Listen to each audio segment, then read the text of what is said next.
No, you're fine. Camera's over your head. Camera's over top of you. It's fine.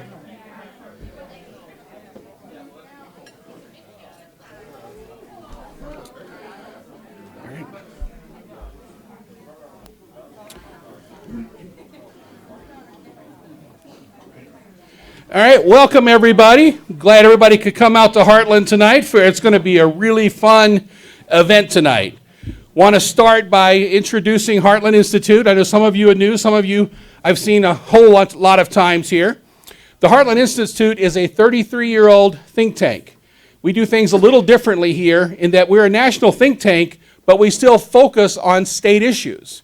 We have 5 centers, so 1 for Constitution reform, and the other 4 we actually have a newspaper for, which is over here on our table to the left. We have healthcare, we have budget and tax news, we have our climate and environment news, and my favorite is actually school reform news. Because really, if we don't fix the education system, we're never fixing anything else, because the kids are going to be indoctrinated the rest of the way. Which is our topic tonight. We're going to talk about education reform, and we've got 4 great women to come up here and tell you what's happening around the country and at the state in education reform. Real quick, I want to introduce Joe Bass, who of course I just catch him when he's eating, but he is our president and CEO, and he founded the Institute and is actually looking to finally retire here coming up at the end of the year. So, on my left over here is our table of literature. Feel free to go over there and pick up whatever literature you want and pass it out. If there's not enough literature on the table, if there's something missing, let us know. We'll be happy to get more. But we want people to know what's going on and know what free market solutions are out there and what Heartland is doing to kind of help with that.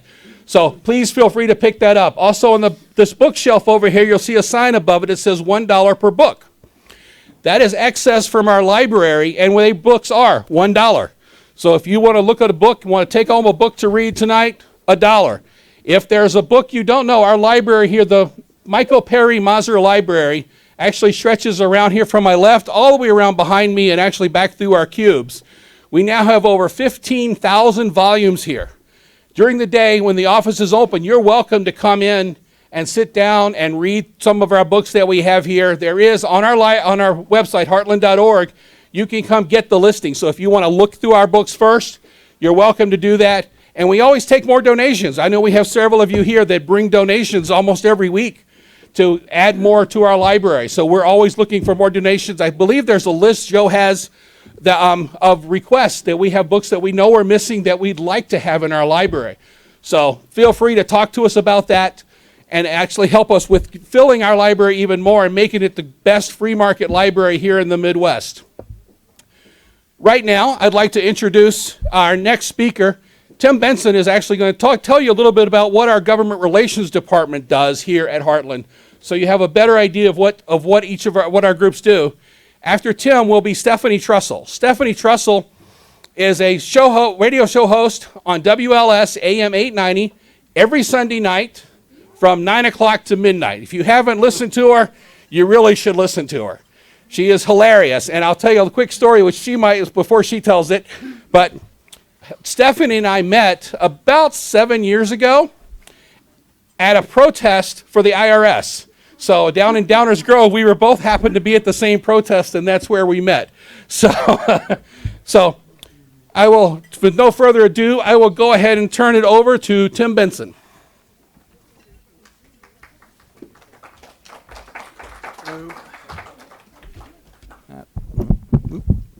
Good evening, everybody. Thank you for coming. My name is Tim Benson, and I'm a policy analyst in Heartland's Government Relations Department. My job is to interact with elected officials and staff on education, environment, and energy issues. So basically anything with an E, I get to write on. So I also track state legislative trends and draft responses to emerging issues via research and commentaries, news releases, op-ed pieces, and longer research papers with the goal of educating legislators and informing them about free market ideas. The Government Relations Department at Heartland contacts more state legislators more often than any other think tank in the country. Our government relations staff made more than 1 million contacts with elected officials in 2016, including thousands of face-to-face contacts. So we call and email legislators to ask if they need information, are aware of new developments in other states, and if we can send them the best available research on any issues they're coping with. During the first quarter of 2017, the GR team logged 4,700 personal and 163,000 group contacts for a total of 168,000 contacts with legislators on a variety of issues. And Heartland experts also testified 8 times in 7 different states during the first quarter of 2017. More specifically to our event today, our GR team produced 20 research and commentaries and 2 testimonies on education issues during the first quarter of 2017, addressing education savings accounts, tax credit scholarships, vouchers, and higher education costs. GR staff testified twice on education issues, addressing education savings accounts in Missouri and North Dakota. And the team logged 923 personal and 42,000 group contacts for a total of 43,000 contacts with legislators on education issues. So with that little introduction, I'll turn it over to Stephanie and the gang. Thank you.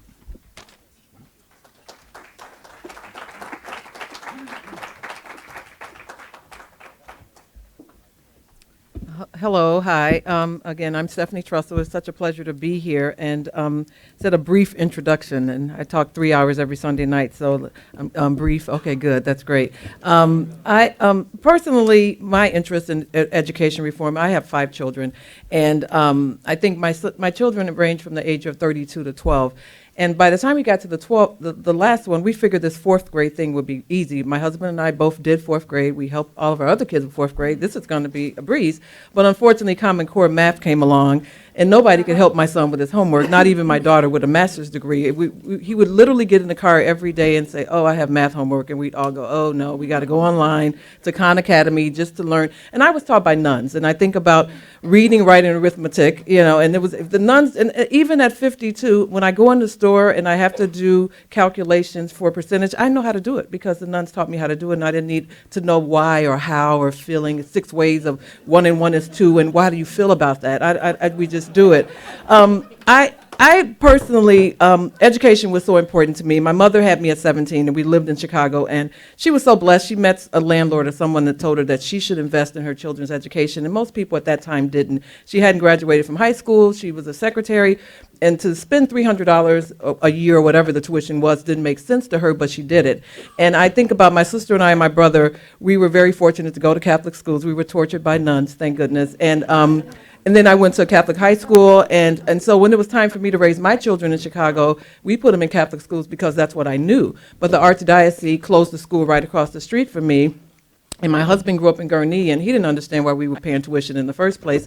So I wish this was before Al Gore had invented the internet, so I can't say I went on the internet to look up the town that I live in. It was just God that led us to this tiny town, Lyle, and where I was told not to move there because my kids would never fit in and we wouldn't fit in, and that was in 1994. And all I can say is that as a person that was born in this packaging in Chicago, where there is no school choice, there aren't any good opportunities, where the average ACT score is 17, and they're failing children, if they ever expect to break the cycle of poverty, you have to do it by giving the kids an opportunity to get a good education. So I couldn't afford tuition. I don't know how my mother did it, but so we just moved to a town where they were educating all kids. They didn't care what color they were. They just, hey, you go to the school, and there's not a good school or a bad school. They're all great schools here in DuPage County, at least in my town. And so I have, my mother, as I mentioned, she hates when I say this, she didn't graduate from high school till a couple years ago. She got her GED, but I only say that to say that even without a high school education, she still provided us with so much. I went to college for about 5 minutes, and my daughter has a master's degree from a private university, Benedictine, and that's my America, and that's why I love this country, is because every generation doing a little bit better than the last generation. So I try to be the Harriet Tubman for the Republican Party, trying to get people to come on over here. There's freedom and there's opportunities. And so when I look at Chicago and what's wrong with Chicago, and it's the failing schools, it's the teachers union. They don't have an advocate for the kids. Karen Lewis is the big mouthpiece for the teachers, but wouldn't it be nice if someone were advocating for the kids? And the only people that can advocate for the kids are the parents. Now, in 1994, I could have said, let's join an organization and get together and get no, I just moved to a place where there were good schools already. I could, that's cute, but I didn't have the time. I only had a finite amount of time for my children to get educated, and they're all doing very well. I joke that even my dumb jock, don't tell Zachary I said this, he got 26 on his ACT at a school where he wasn't supposed to fit in. He wasn't going to be accepted in this community. I got one more, Reagan, and we moved back. We were in Arizona a couple years. We just moved back because the schools weren't great in Arizona. I have to tell you, we moved back, and he's so happy to be back in the school district where Lyle just got rated one of the top high schools in the country. 525 kids at our school, very small community, and I'm very passionate because I would like to be able to help my grandkids with their math homework since I couldn't help Reagan. So that's my goal, and that's how I feel about education and reform and what it means to me. So, and my mother keeps trying to tell me to go to college go back. She feels that she failed me because I didn't have the opportunity, but I'm just trying to picture me in a university with some professor talking about politics. I think I would last about 5 minutes and they kick me out, so I'm good. But so thank you again for Liniana. Like, he didn't tell me till he was on my show Sunday that I hadn't read the email. I'm like, I'm emceeing. I thought I was just I'm like, what? And, but I'm so happy. You guys are all friendly faces, and so we'll get through this together. So it is my pleasure, I hope that was brief, to introduce some amazing women. And I'm reading over the bio. I'm like, how did I get in this group? This is phenomenal. So up first is Joy Pullman. She's discussing her book, The Education Invasion. Okay, thank you.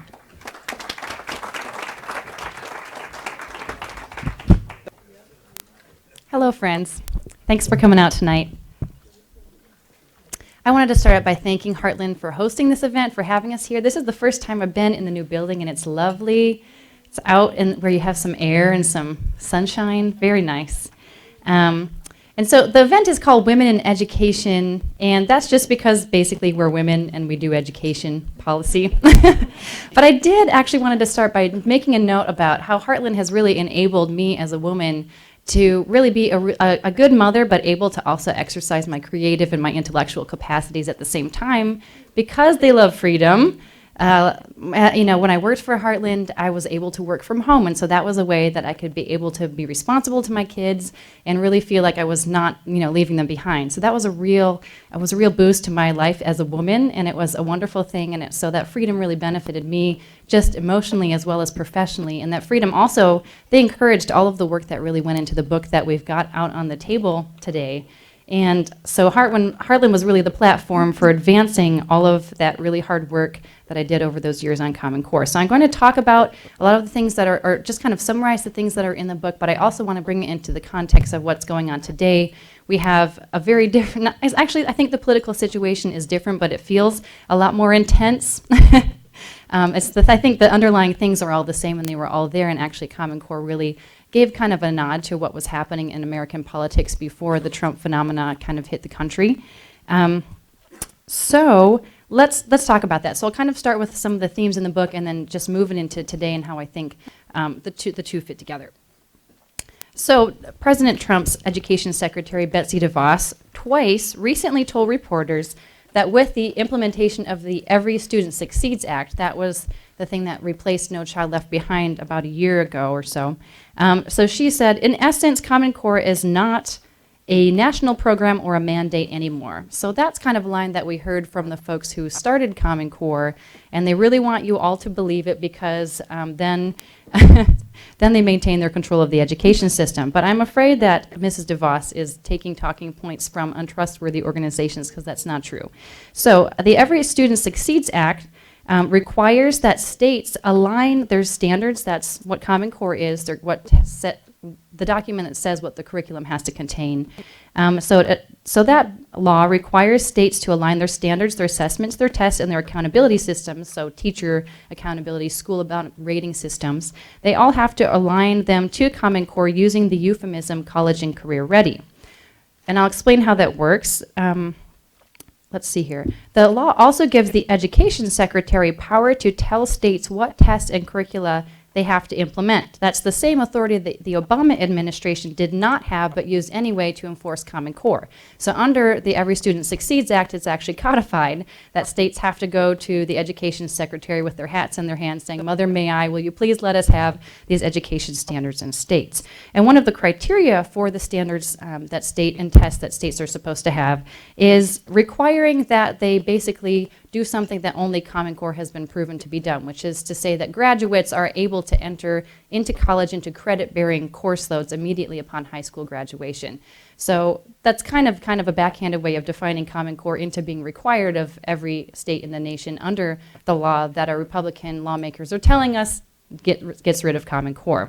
I actually think some of the statutory text within the bill is contradictory in that way, because it does say, the secretary can't force states into Common Core, but then it says states have to have standards, the only set of which that meets these required standards is Common Core. Same thing that happened with the Obama administration with Race to the Top.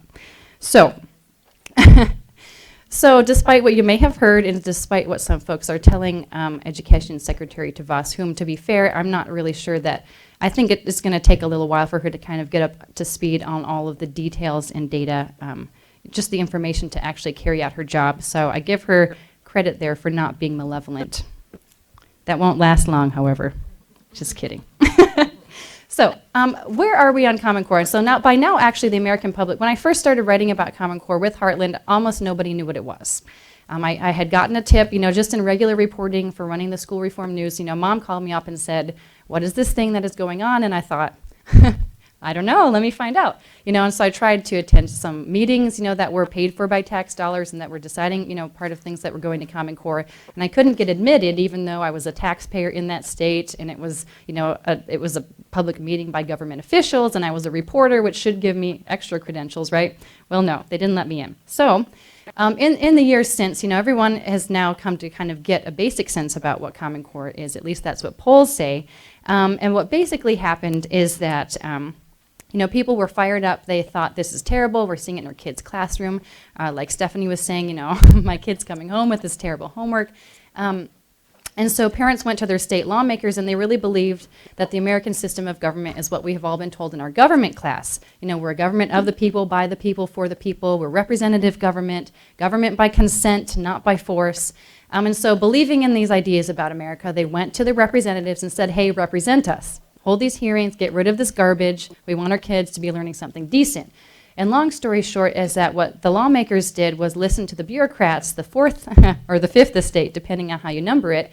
And the bureaucrats told them, these people are dumb. They don't know what they're talking about. They're tinfoil hat people. They think black, this is a quote from one of Jeb Bush's people. They're the kind of people who think there's black helicopters flying over the White House. And that's the sort of things that folks who are coming with reports from credentialed research institutions like Heartland, like the Pioneer Institute, like the Heritage Foundation, we're coming to them, with actual analysis saying, you're telling us this is better. This is demonstrating that it's worse, and they were getting written off as black helicopter crowds. So a long story short, though, their lawmakers held the hearings in kind of a dog and pony show, and what ended up happening was in the 5 states that tried to do a repeal of Common Core, that their state grassroots folks were able to get it all the way up to there, to get the bill to their governor's desk. What happened was the bills all turned the revisions of Common Core over to the same people who were adopting and passing it into place and who had adopted it in the first place. And so rather predictably, what happened was the states basically renamed it, they fed it through a thesaurus, and they put it back into place. And that's what happened in my own home state of Indiana. And our Governor Pence, who is now Vice President of the United States, went on national television, in the next couple of days and said, we got rid of Common Core, even though one of the State Board of Education members that he had appointed had said to his face, this is Common Core with a new name. This is not the high quality standards you promised. Here's the research to show that's the case. So I think what this really, so this all kind of shook out 2014, 2015, and 2015. So this is well before the Trump wave. But I think it's really indicative that during the polling, during the presidential election, the number one thing that was indicative of someone voting for Donald Trump was not being a white working class person. It was not being, all those kind of caricatures that we hear about Trump people. The number one thing that would indicate if you would vote for Donald Trump was whether you felt voicelessness, whether you felt that the government was not listening to you, that your ideas and your thoughts were not being represented to the extent that you felt not listened to, unheard, not a participating citizen in a self-governing republic. That was the number one reason that, kind of correlation with voting for for Trump in the primaries and onto the general election. So I actually think that what happened with Common Core really kind of was a leading indicator of there's a lot of frustrations with Common Core. I see it as kind of an education parallel to Obamacare. Have a lot of similar things going on there. We don't exactly have a socialist a socialist, I call it health welfare. We don't have a socialist health system directly, but it's kind of like this weird amalgamation where everything is controlled and directed by the government, and so that even the private market that exists is heavily constrained, and it's kind of fascist, actually, depending, if you look up the actual definition of the term. So that's kind of basically what Common Core is to education. It's not exactly, where like a Chinese system, where it's all directed from a central agency directly. It's kind of, directed from a central agency and then filtered throughout a bunch of like intermediary, organizations. So basically what we had with Common Core, as well as paralleled in the rest of our political problems in the country, is that what we have are very deep divisions among American people on a number of things that go all the way down to our philosophical roots. We have just, there was a new poll that came out that said 50% of Americans think we have too much government, 45% think we have too little government. How do you really resolve that? You send your representatives to Congress, it basically becomes a situation of whoever has the most power at a given situation gets to force its will on the unwilling other half of the country. And that obviously leads to a lot of social tension, a lot of anger, a lot of resentment. And what happens is, you compromise between more government and less government. You can't really compromise. That's an either-or situation. And so what we keep having is kind of what we hear about gridlock. We can't compromise. We can't get a darn bill through Congress on just about anything. And that's because what we're trying to do is legislate deep questions about what is good for humans to do, how we should live together in community, and whatever side is just trying to force their ideas upon the rest, and then understandably makes whatever side is losing at the moment very frustrated. So that's what happened with Common Core. And notably, this is not self-government. This is also not government by consent. So the system, I think, is the problem. If you have read Charles Murray's most recent work, I think, By the People, he basically talks about how the administrative state, as epitomized in Common Core and U.S. Department of Education, in Obamacare, the Health and Human Services Department, the administrative state unites all the forces, the different branches of government in one: executive, legislative, and judicial. So it's the very definition of tyranny. And so what we have is our lawmakers, instead of when we come to them and ask them to represent us, we don't consent to these rules that are running our lives. We don't like them, and we protest, and what they do is they punt, right? They send it, they pass some do-nothing bill. Oh, we took care of that. They didn't take care of the problem. What they did was give a vague grant of extreme power to some agency, that then has to take the heat for doing what the lawmakers were basically enabling to have happen, which is continue the bad situation that Americans are complaining about in the first place. So Charles Murray also points out in his By the People, if you've read that, he kind of talks about this problem, and how it's basically intractable. He thinks, great libertarian social scientist. If you're not familiar with his work, you really need to read all of it as soon as you can. But he basically thinks America is over, and his big thing coming out of the book is we need to make government an insurable hazard. So he thinks people, basically, I translate it, my term is social entrepreneurship. We don't have self-government anymore. I think we need to realize that our people who supposedly represent us, they don't represent us, and they're not going to do what we want them to do. We need to do it ourselves.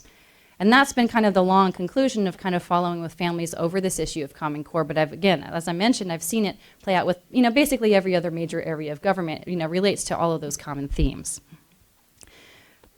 So to return to self-government, I think requires that we stop asking politicians to do for us what we can and ought to be doing for ourselves. So we should stop looking to them for answers and start answering our problems and our neighbors' problems ourselves. Start, in the cliche, be the change we're looking to see in the world. So I've been really convicted about, with the idea that if I go around the country telling people about how great self-government is, well, I ought to be a model of that myself in my own home. I ought to be, governing my own, behaviors, my actions, the way that I behaved at home with my children, to my husband, in my local community. I just even see it in small responsibilities, like, do I say hello to my elderly neighbors? You know, we have a neighbor whose tree was cracked down in her yard. You know, my husband went over there and said, hey, you know, can we help you with your tree? Those sort of things, I think, you know, that's a little bit of self-government, and there's all kinds of ways that we can each think of to be our own social entrepreneurs. But I think that's really what we, as people who think, you know, who want to get rid of big government, what we have to do, we can't just take it away immediately, because all these people are dependent on its systems. So what they need is an alternative somewhere else to go that is better.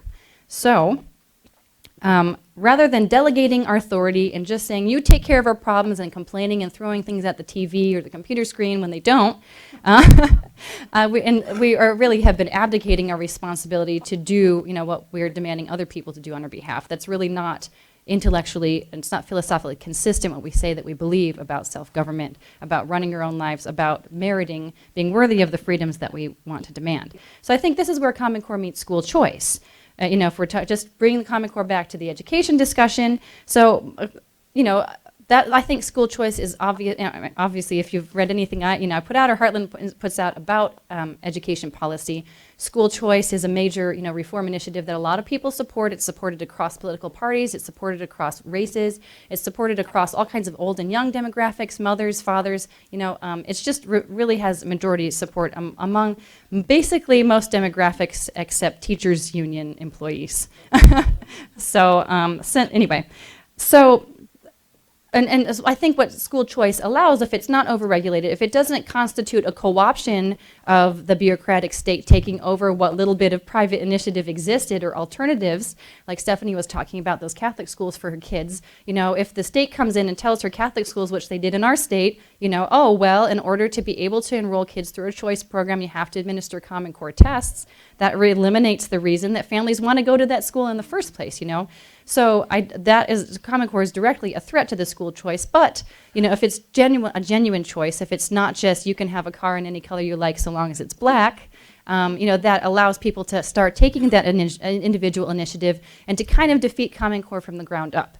Because what you have is, if you have people actively choosing something better than the Common Core schools, you know, markets respond to those choices, right? Public schools start saying, we're going to have, you know, parent education nights where we let parents come in and we teach them how to do this math. We're going to maybe in a couple of years ditch this terrible math program and add a few more, you know, standard algorithm exercises, you know, so on and so forth. And so the more of that happens and the faster that it happens, the better, you know, you're basically, again, we're not going to the Department of Education hat in hand and saying, please, mother, may I possibly have anything good for my kids in 20 years? Saying, see ya, suckers. You know, I'm taking my babies to a better place. And just like Stephanie and her family have done. So I think the real problem with that is if in the kind of the context of the policy that we're talking about here, and especially with the Trump administration, I'm also kind of worried about them being really pro-choice because, again, school choice is great. And, you know, I think actually Secretary DeVos has been walking a very fine line on this. We're doing a pretty good job so far. I'm still nervous. You know, I'm still haven't seen, you know, some of the things that are going to be coming out of the administration as well as Republicans in Congress. Because I think a lot of the times Republicans will love an idea to death. We love school choice so much that's going on in the states. Let's suck up all the energy and all the things people are doing at the level, and we'll tell them all how they ought to be doing it. You know, not so great. So creating a concentration of power like that is kind of like developing an atom bomb that you know will likely someday be owned by your enemy. Say, maybe President Elizabeth Warren. Do we want her in charge of a national voucher program? Not so sure. So you have two choices there. A of all, don't build the bomb. Or B of all, if it's already built, destroy it. If we're going to switch analogies, you know, you do what Frodo did with the Ring of Power. Drop it into Mount Doom. Okay. So I opened talking about kind of criticizing Secretary DeVos, so I'm actually going to read a little bit from a speech that she gave on Monday. I think Leslie was there for the speech in Indianapolis at the American Federation for Children Summit. So she talks about a couple of things. I'm just going to read her quote. It's kind of a lengthy one, and I'm going to just have a couple of final bullet points to say about that. And if you have comments, you know, questions about the themes I'm talking about, please bring them up in the Q&A time. Okay. So let's see. She says it's not enough to promote choice simply for the sake of choice. That doesn't serve kids. If a menu is full of bad options, then do you really have a choice at all? The point is to provide quality options that serve students so each of them can grow. Every option should be held accountable, but they should be directly accountable to parents and communities, not to Washington, D.C. bureaucrats. Yes, ma'am. Okay. If we reflexively protect our own ideas of transformation, if we shut out new ideas and new delivery methods, then we are no better than the status quo we seek to change. We shouldn't view this as a chance to mandate a one-size-fits-all school choice proposal. We all fundamentally know that one size does not fit all and that we won't accomplish our goals by creating a new federal bureaucracy or by bribing states with their own taxpayers' money. We should have zero interest in substituting the current big government approach for our own big government approach. Okay, I'll just stop right there. I want you to notice that the thing that she says that we shouldn't do, bribe states with their own taxpayers' money, is the very thing, the very reason and the basis upon which her Department of Education has its power. The 10th Amendment, gives education back to the states as one of its prerogatives. It is not a federal power. So in order to get around the lack of a constitutional authority for the federal government to run around telling everybody what they should do in education, the federal government has, for 60, 70 years now, taxed the citizens of states and then told their citizens, oh, look, you can have your money back, but you have to orient all of your education systems according to our completely untested and unproven ideas of what, is going to make a better education for kids. So Secretary DeVos, noting that, I don't know if she, gets the philosophical connection. I really hope that she does. But attacking that behavior is essentially attacking her own department, which, by the way, I think is one of the single biggest obstacles to quality education in America. And there are polls that indicate that something like 80% of Americans think that education should be primarily directed by states and localities. So this isn't like a crazy right-winger out of field opinion. This is a common opinion held by Americans across the country. Our government, once again, is really not reflecting what the people want out of it. So the last thing that I wanted to mention is I have this really brilliant idea, y'all. President Trump gave about a month ago, I want to say, he put out an executive order that commanded the education department to basically investigate all of the instances where the federal government is interfering with kids' lives, is overstepping its authority, so on and so forth. I think this, if the folks at the education department are smart, and that's a big if, they're Republicans after all. If they're smart, they will use that kind of as an opportunity to reverse the thing that created the education department in the first place. Now, Vicki Alger, one of our other brilliant panelists, just came out with this fabulous book, and one of the things she detailed in there, I almost jumped off my chair when I was reading it. She talked about how Ronald Reagan, one of his platforms was to eliminate the Department of Education. It had just been created under Jimmy Carter. Should have been politically easy. Jimmy Carter did it basically in a deal to get the support of the National Education Association, a major teachers union, because he just barely squeaked into the presidency. So that was President Reagan's agenda that he had sold to the American people, and he wanted it to happen, but he made a fatal mistake of giving the leadership of that department he had promised to dial down over to a man in the Senate who had actively agitated for its creation. And so when that man, and he told him to, in a similar fashion to President Trump, he gave, a grant of executive authority saying, okay, go do a report about the state of education. It was intended to provide a justification for closing the department. But what the man did was snuck one over on President Reagan. He put out what we all know as the Nation at Risk report. And if you have been around for a while or read anything about education, that was basically, it was one that asserted, if a foreign power had put America's education system into us, we would have viewed it as a hostile act by an enemy. That's a little paraphrase, but it was very alarmist. We're in a horrible, basically what it did was scare the, I am in public, scare the stuffings out of American people. Wow, that was so close. I have little children at home, and I'm trying to clean up my language for them, and here I am in front of adults, and here we go. Okay. So it scared the American people. Oh no, we're failing against the Russians. It was a Cold War at the time. So basically, it manufactured anxiety, which created a further. So basically, at that point, politically speaking, Ronald Reagan could not fulfill his promise to close that department, and we've been saddled with that sucker ever since. So what I think, Betsy DeVos should do in her department, she's got a couple of good people in there, use her opportunity granted by this executive order to issue kind of a reverse Nation at Risk report. American education is in the pits. It's in serious trouble. And we know what has accelerated, that decline? the U.S. Department of Education. That's my brilliant idea. That's kind of an update, just a quick update to the state of Common Core. And a long story short, I think, you know, without the U.S. Department of Education, we would not have Common Core in hardly more than a handful of states. It was the Obama administration's use of, extra, not illegal power, to tell states, do this if you want a bit of this money during the recession. So again, if you don't want the bomb to be used by your enemy, don't build it. If it's already built, destroy it. Thanks for listening, folks.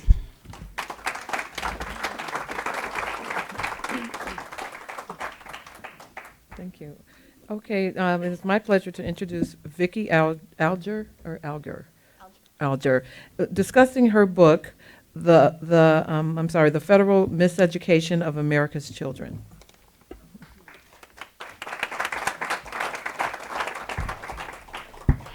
Thank you so much, Stephanie, and it is such a pleasure to be back here at the Heartland Institute. And it's very interesting that being in Arizona, I've worked with Joy for over 10 years now. Today was the first day we've ever met in person. So it's like a great, homecoming with all these great friends and colleagues from the Heritage Foundation and Ed Choice, formerly known as the Friedman Foundation, and certainly being here at Heartland, because if you're not reading school reform news and the great research that comes out of Heartland, you are just not keeping up on it. So Heartland certainly has reached so far and wide. But tonight I'm here to talk about really what can we do with education, and to be here with such experts is a real honor and a privilege. It's also going to be a lot of fun. We're not going to pull any punches tonight. As I was traveling here this morning from Phoenix, I was recalling the words of a former Democratic member of Congress from Illinois, who had been both a lawyer and a teacher, about his vision of the U.S. Department of Education. It would be, quote, a pure fountain from which a pure stream can be poured upon all the states. We want a controlling head by which the conflicting systems in the states can be harmonized, by which there can be uniformity. I take the high ground that every child is entitled to an education at the hands of somebody, and it ought not be left to the caprice of individuals in the states insofar as we have any power to regulate it. Sound familiar? Actually, it's not who you think. This argument was actually made by Representative Samuel Moulton of Illinois 1 year before the U.S. Department of Education was originally created back in 1867.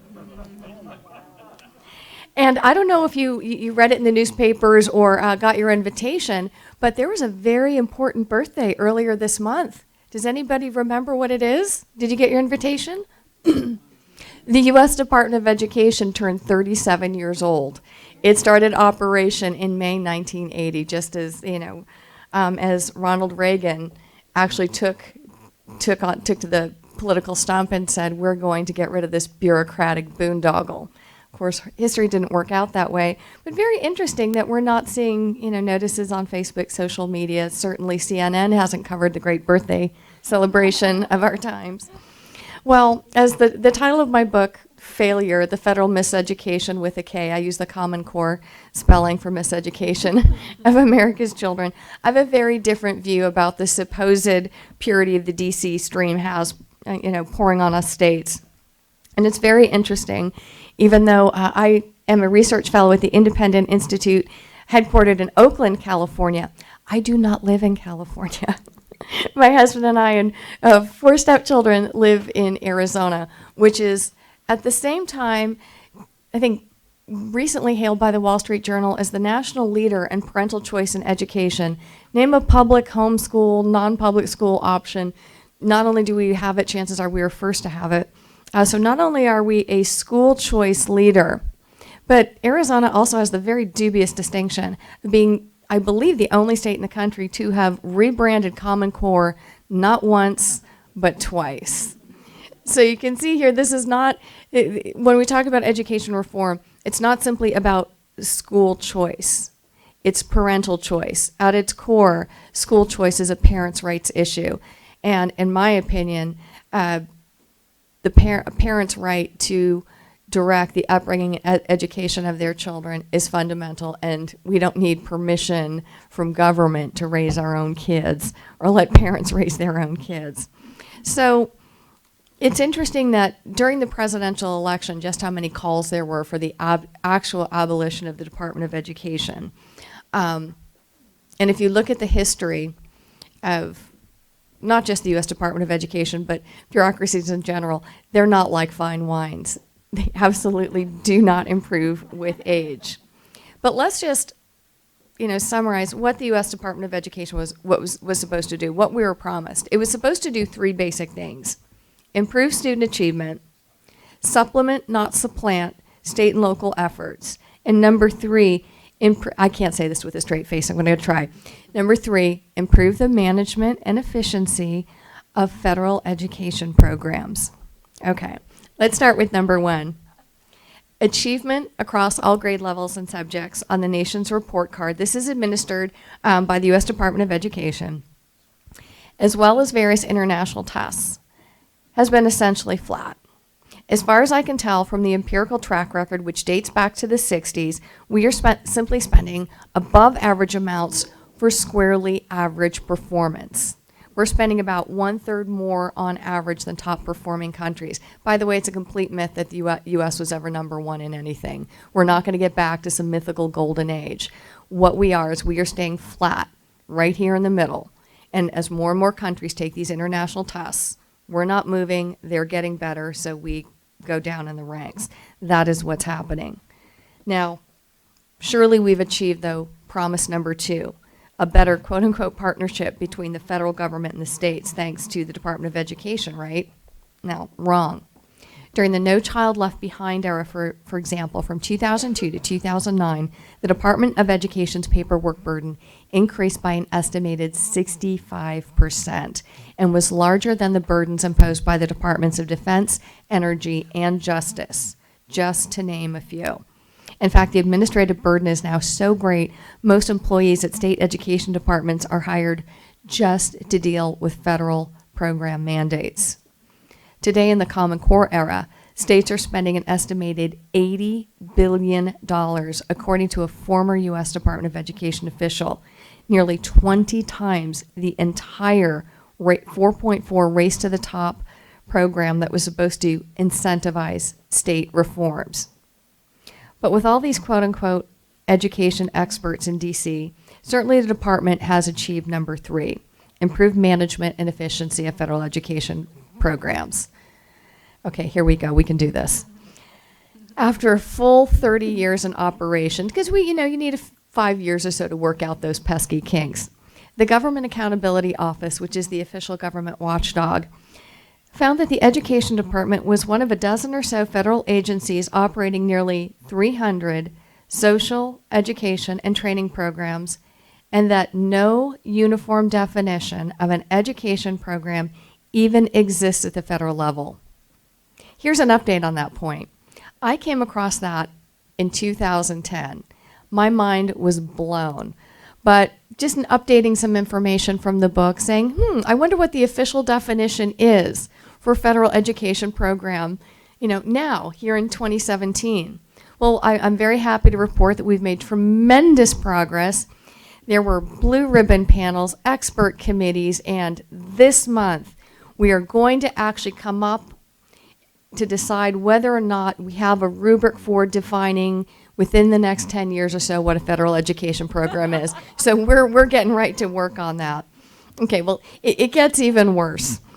The Office of Management and Budget found that just 6% of Department of Education programs earned its highest rating of effective. 6%. The vast majority of programs were deemed not performing or ineffective. Now here's a problem with that. If you can't even define a program, what do you think your rubrics are like for measuring its effectiveness? When I first got that statistic, that was in, I think I last viewed that in 2012. That's from 2010. They've had to shut that whole thing down. Why? Because you can't define programs. Nobody agrees on effectiveness. So, we don't know, but we do know we need more money because it's for the children. Basically, it's highly likely that more time, more fiddling with the org chart, or funneling more money through the U.S. Department of Education is really going to improve education in the United States. Thankfully, by the way, U.S. Representative Thomas Massey of Kentucky has introduced a one-sentence long bill. Who does that in Congress? A one-sentence long bill stating, quote, "The Department of Education shall terminate on December 31st, 2018. Hear, hear. Hear, hear. By the way, we can do this, and I'm going to summarize that thick book and just, we can kill the Department of Education in 2 steps. Number 1, how would you like your share of some $14 billion back right now? All we do is just shutter up the building on Maryland Avenue. We just shutter it up, shut off the lights, and give the folks who are not operating programs their pink slips. We don't kill one single program. We simply return the money back to the states, and we decide to pay for it or not. This is eminently doable, but this downgrading, block granting, all this, we did it at Reagan, and then from administration to administration. If we leave the Department of Education, which has been in existence since 1867, intact, we may like what President Trump is doing. We may like what Secretary DeVos is doing, and I think she gets a bad rap in a lot of ways.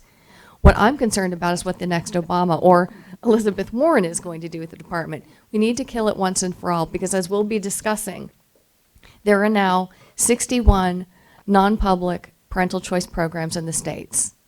They are having tremendous success in terms of high school graduation rates, college attendance rates, college completion rates, all at a fraction of what we're told we should be spending. And if you want to know about some of the successes, just in Cellar Dweller, in terms of spending my home state of Arizona, which spends about $2,500 less per pupil than you do in Illinois, we're leading the way, particularly children we're told couldn't possibly learn or couldn't possibly excel in school.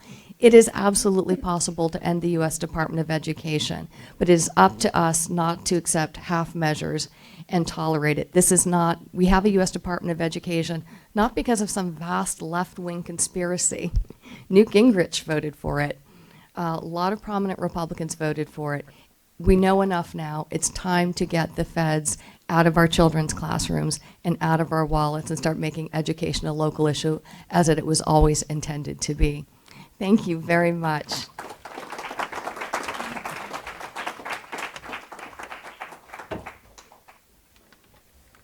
Thank you. And next up, we have Lindsay Burke discussing education reform at the federal level.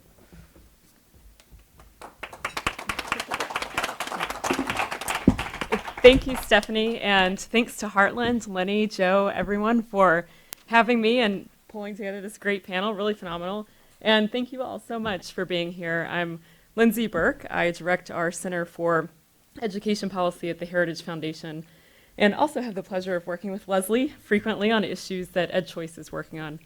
But really happy to be here tonight. I want to give a very, very abridged overview of some of my interpretation of what we've just heard about growth in federal intervention over the past half century or so, about the Department of Ed, et cetera. But let me just start at the risk of kind of telling you a bit of a cliche. Let me just start by thinking for a second about what a computer looked like 60 or so years ago, right? Think about that for a minute. I was just reading, you know, if you were in the 1950s thinking about getting a computer, what would it cost you, right? I mean, we all know how big they were, right? They took up rooms the size of this room. They were massive. But it would cost you $200,000 a month to lease a computer back in 1950. $200,000 a month. And these computers, they occupied massive rooms. They had thousands of vacuum tubes, and then consumed over 100 kilowatts, needed a full-time operating staff just to maintain them, right? Okay, but remember, $200,000 a month. What does a computer look like today? It looks like this, right? Everybody has one in their hand. It's amazing. What'd you pay for it? $200 maybe, right? And it has enough computing power to send you to the moon. It's amazing. So you can probably guess where I'm going. But have we seen that same type of amazing reduction in spending and amazing increase in productivity in our education system? We have not, right? We have seen exactly the opposite. We have seen federal per pupil expenditures, inflation adjusted, nearly triple since the 1970s. And as you've just heard, we've seen outcomes wholly flat, right? I mean, if this were any business that had tripled its overhead costs and had flat outputs, it would have been shuttered a long time ago. But what do we do in education? We just throw more and more money at the problem, and we think somehow that will solve it. You've heard a little bit about the history of federal involvement in ed, so I won't beat that too much, but I will just say it is breathtaking how quickly federal involvement has grown over the past half century. It really started in earnest. You can go back to 1867 and, there was, and I agree, it was the total, camel's nose under the tent, but, it was a small, not even an agency, it was a little bureau, right? It gathered statistics and sent some federal folks across the country to figure out how many teachers we had. But it was a pretty small agency. There were 4 guys collecting statistics back in 1867. And that was basically the way it was for almost 100 years. But then you get to 1965. And 1965 really was, I would argue, the genesis of significant federal intervention in education. If you remember President Johnson's War on Poverty, his Elementary and Secondary Education Act that was signed into law in 1965 was really the education component of that war on poverty. And I'll just add, not only did we see the first significant federal spending on K-12 education in 65, but the Higher Education Act was also signed in 1965, so we saw the first really significant federal foray into higher education institutions. And the federal Head Start program was signed into law in 1965.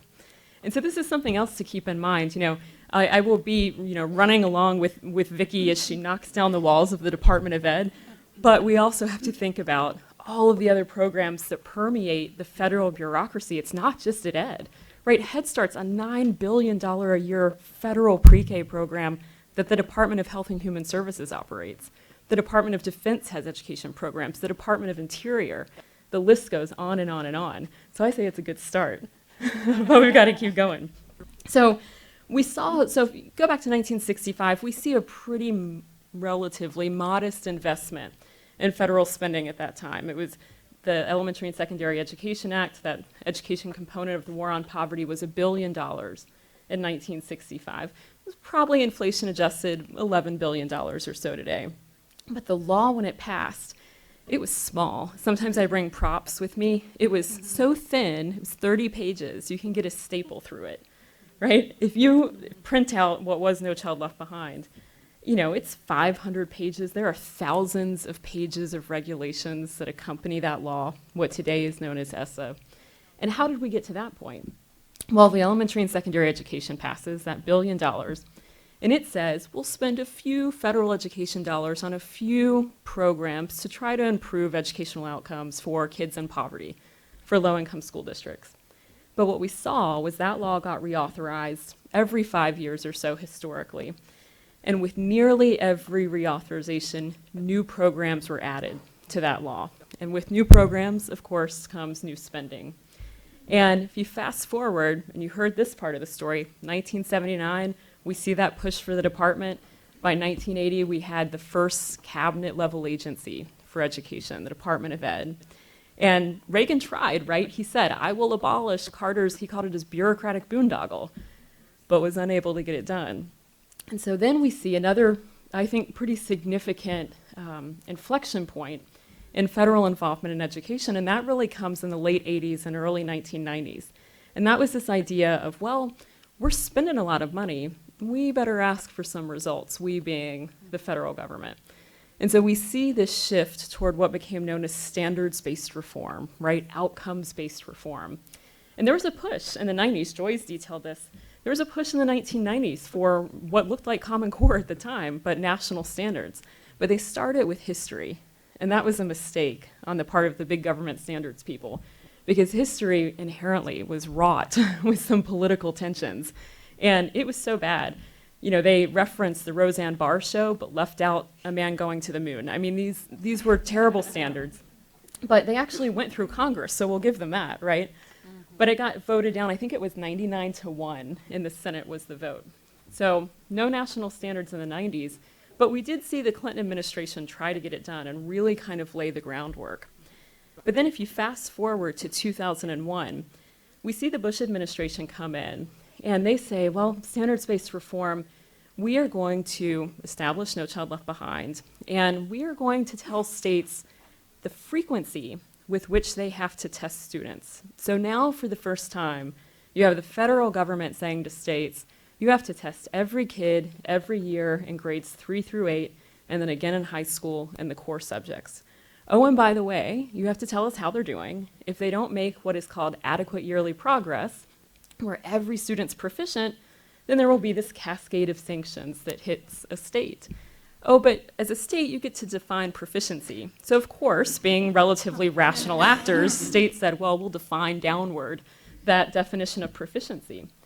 That being so, not a single state was actually able to achieve universal proficiency, and they were supposed to do it by the 2014-15 school year.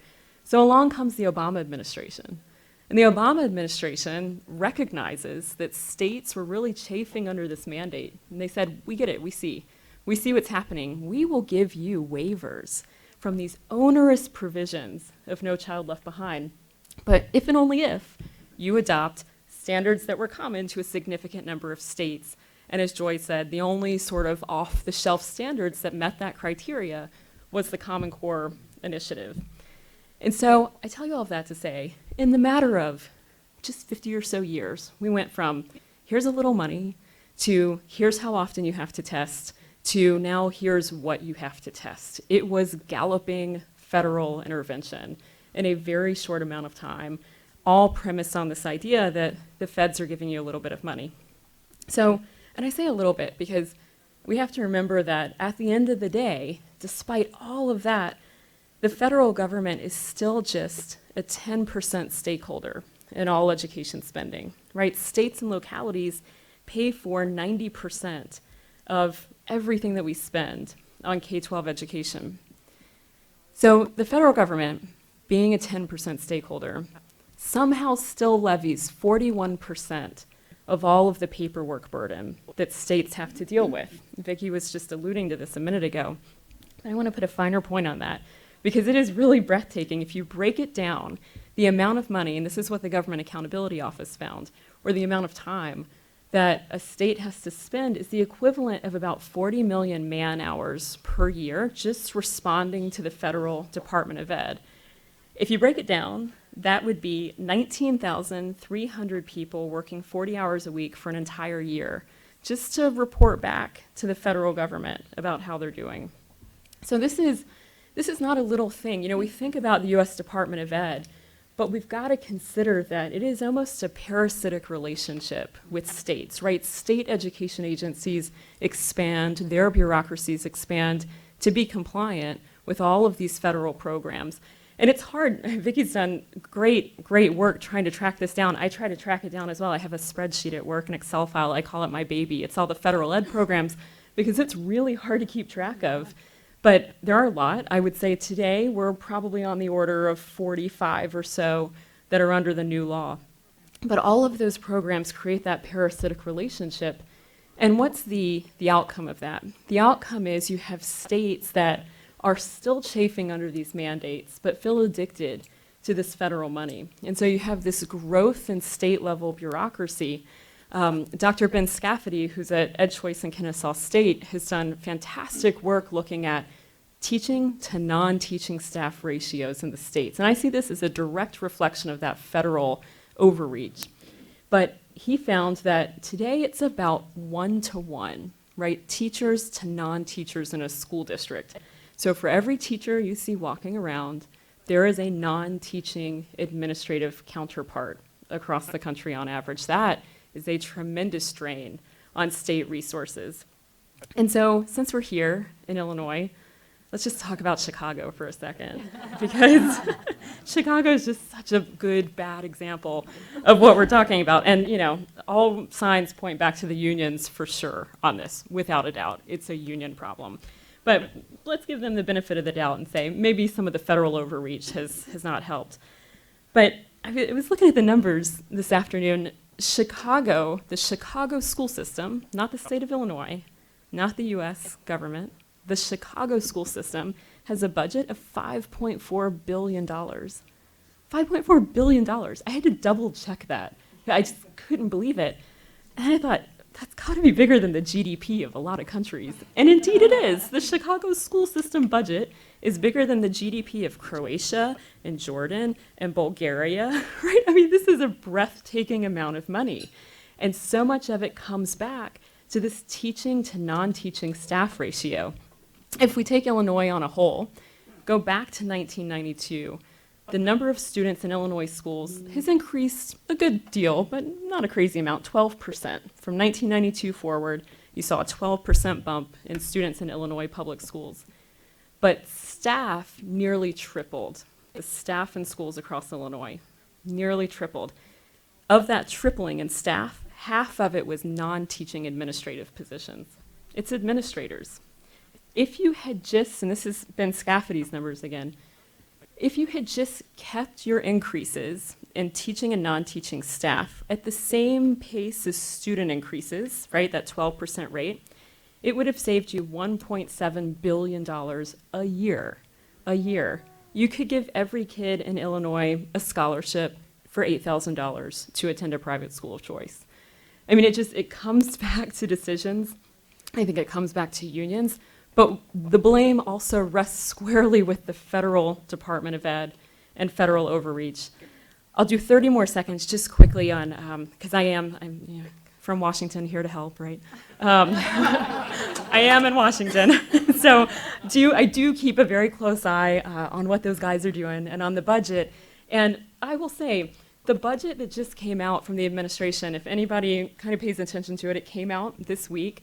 The education budget was pretty good. I have a few bones to pick with it here and there, but it is the biggest percentage reduction over a year since Reagan's 1983 education budget. So not too bad. They would cut $9 billion from the Department of Ed budget. So that's a 13.5% decrease in their budget, so good start. And would cut some programs that not only are ineffective, and ineffective not, because we're sitting here saying they're ineffective, but longitudinal rigorous evaluations by independent researchers finding that these programs are wholly ineffective. Not only are they ineffective, but they're just inappropriate for the federal government to be running these programs. Federal after-school programs, teacher preparation programs, the list goes on and on. So it would actually cut a lot of those programs. At the end of the day, budgets are aspirational documents. We'll see if Congress actually has the backbone to go through with those cuts. Hopefully they do. The only caution, I said I had a few bones to pick, the only caution that I levy about that budget is we do see some new spending for what would be effectively new school choice. We love school choice, but new school choice programs at the federal level. I mean, these are programs that we all love, but are quintessentially state and local issues and should be devised there and promulgated there. So, 3/4 of the budget looked really good. So there is some effort, I think, in Washington now to at least start a conversation about rolling back federal intervention and actually restoring state and local control. Thanks.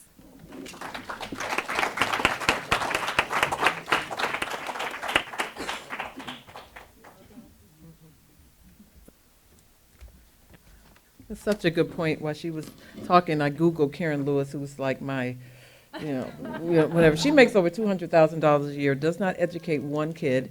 14,000 less children are living in Chicago Public Schools district this year, but they keep saying we need more money, more resources. And any other business, when you lose customers, you inevitably have to shut down, some of your business. All they keep talking about, we need more resources, we need some more money, because it's for the children. They just have kids with, like with a gun it's for the kids will get it, but it's just, Chicago is patient X as to why the system just does not work. But Lindsay Heiner will be discussing, certainly, so important, education level reform at the state level. Welcome.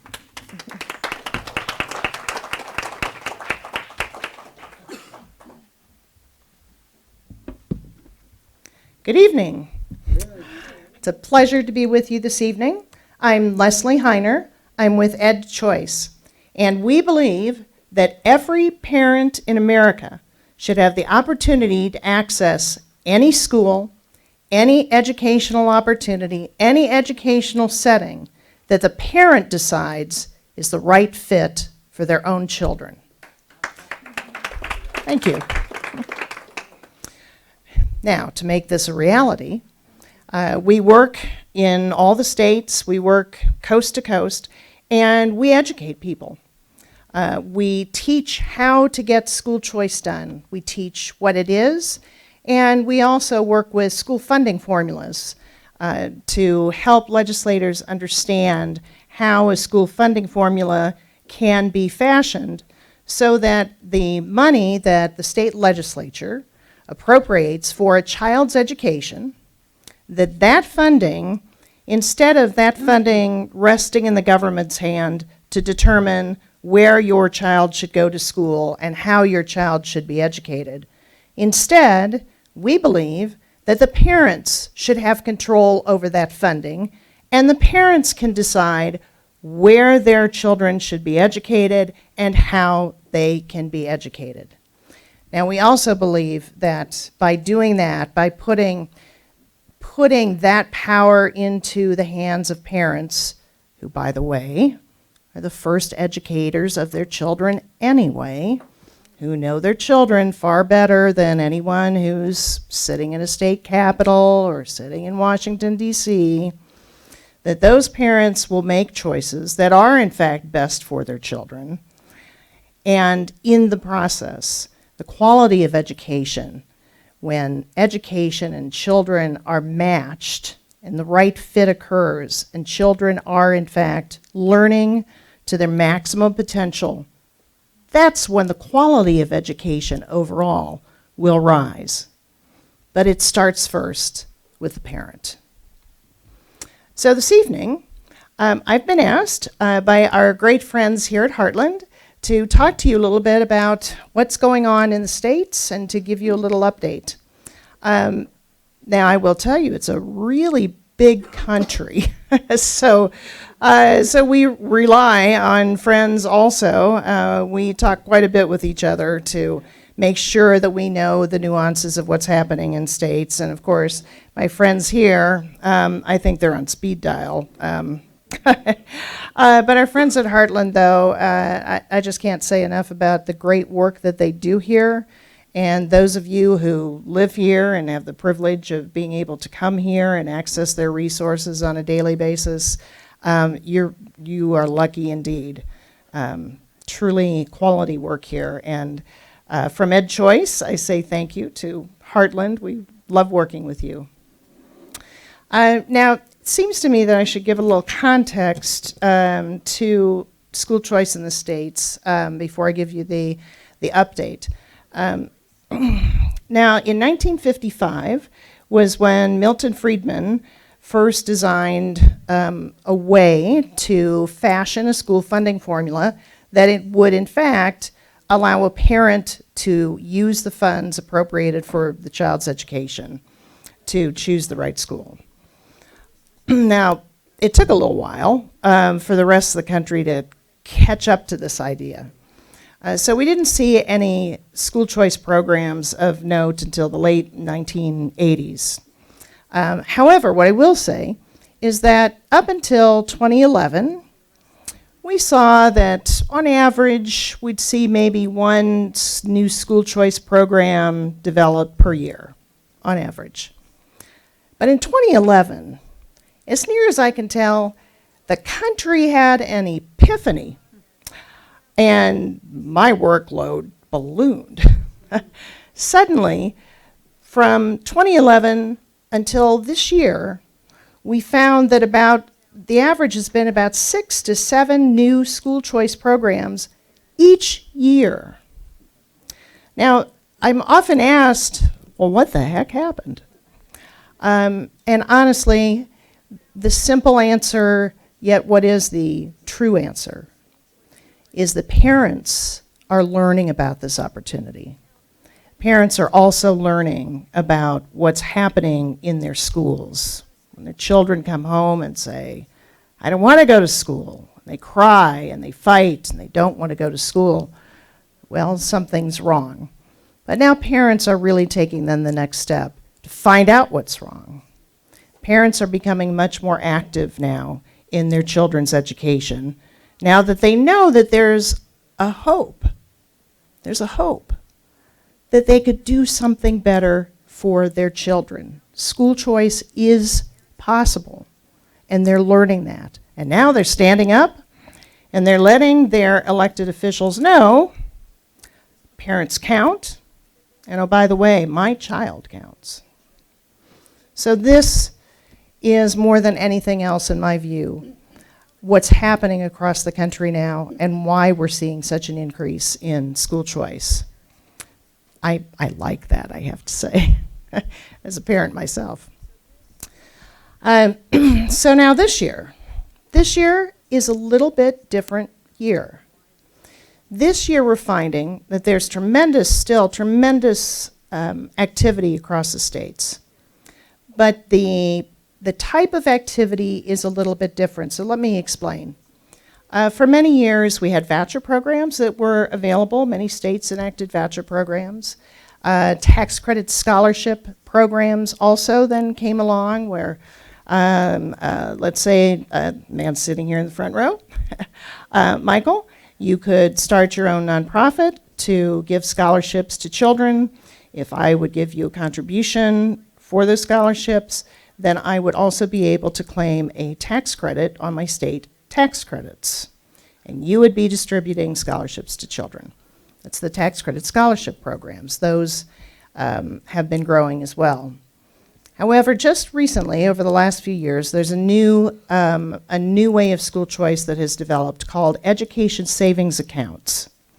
Now, education savings accounts, I think they really grew out of, again, from parents saying, well, okay, so maybe I need for my child to go to a different school, but what if my child needs some other help?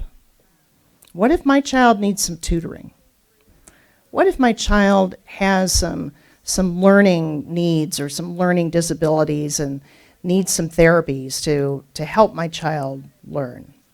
What do I do with that? Because all of those things are expensive as well. So education savings accounts answers that question.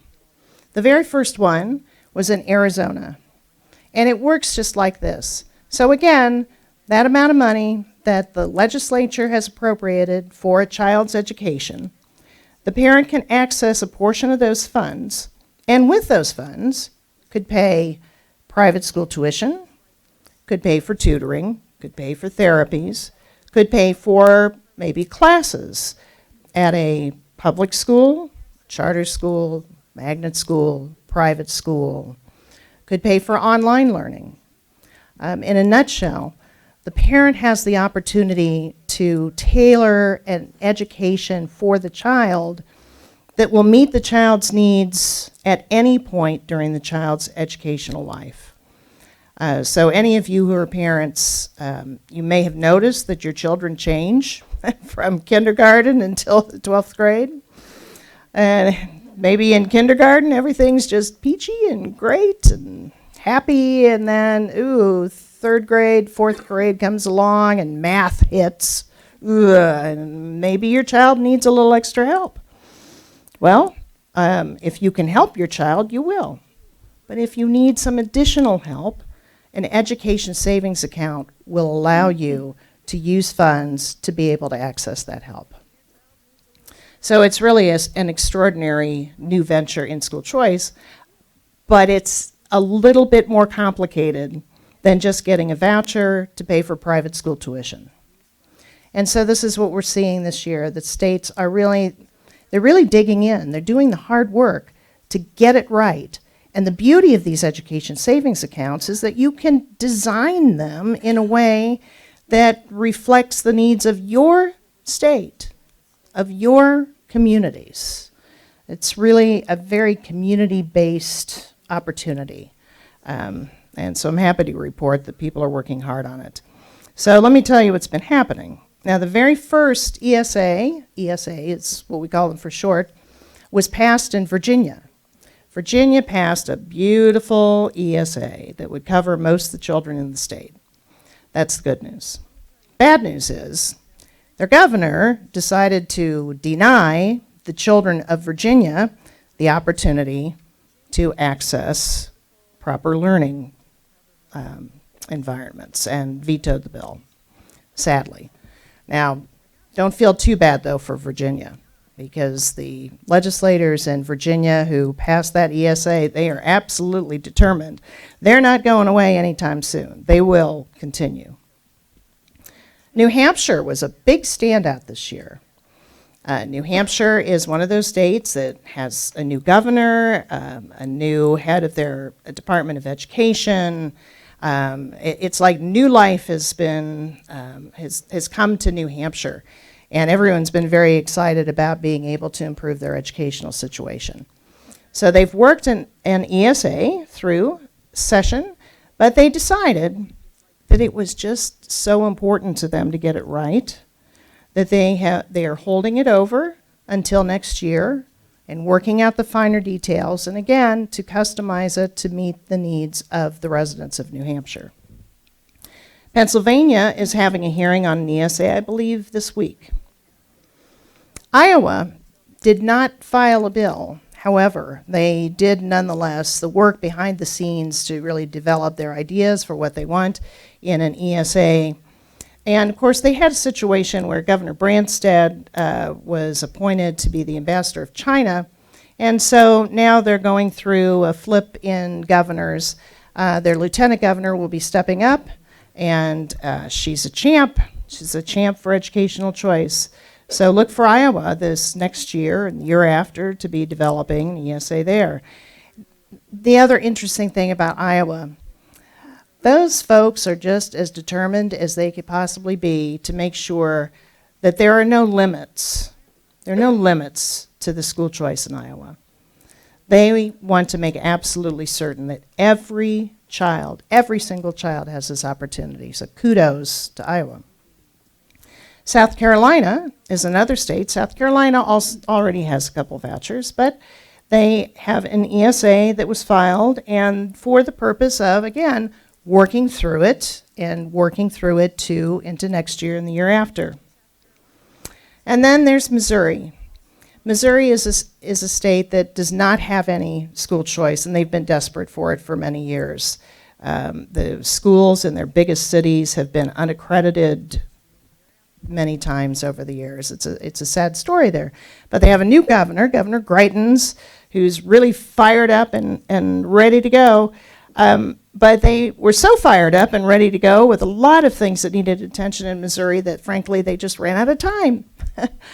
So they will be continuing their quest also going forward. West Virginia got started on an ESA. Arkansas, they took their ESA all the way through session, but sadly it failed by a small margin. But they already have a voucher there as well, and so I expect that they'll be coming back next year. And just within the last hour, sadly, I learned that in Texas, which is a state that does not have school choice, they had an ESA there. We were really hopeful, but not this year. That's not going forward this year. Now, the biggest news, though, is the first state for ESAs, Arizona. Arizona, every year since that very first year that they enacted that bill, they've expanded that program. They expanded it because it works.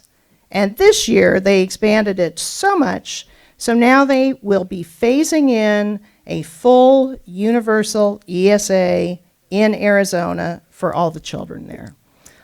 So kudos to Arizona. That was wonderful. Governor Ducey there was a great champion along with many others. So you can see that's the update on ESAs, and frankly, almost every state in the union, you're going to find parents who are standing up to do what's right for their children and demanding that they have this opportunity so their children can really learn. And we're helping them. Now, I will also plug a product. We do a tremendous amount of research at EdChoice. We will research, well, any question you may have. But every year we publish what's called the ABCs of school choice. So this book lists every school choice program in the country. It lists all the details about it, when it was adopted, all the rules, regulations, et cetera, including, and because we're here in Illinois, I'd like to make sure to share with you, Illinois has a $500 tax credit for educational expenses. And you can get this tax credit for expenses that you have expended for either a private school or a public school, either one. Over the last few years, the number of people who've accessed this credit here in Illinois has been anywhere from 285,000 to almost 303,000 people in the state of Illinois who've accessed this credit. Now I ask you, do you think that parents in Illinois would like to have some school choice? I think 303,000 parents are saying yes. So, when you're ready, we'll help. Thank you.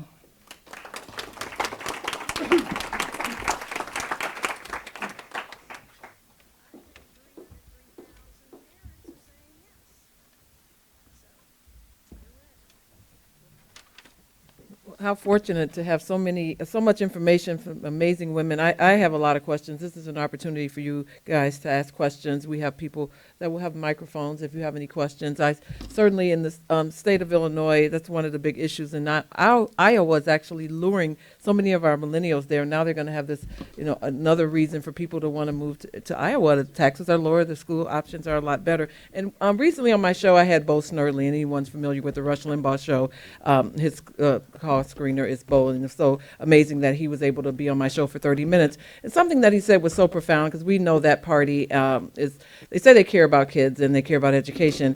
And most people forget that when Obama got to D.C., he immediately eliminated this voucher program that was working.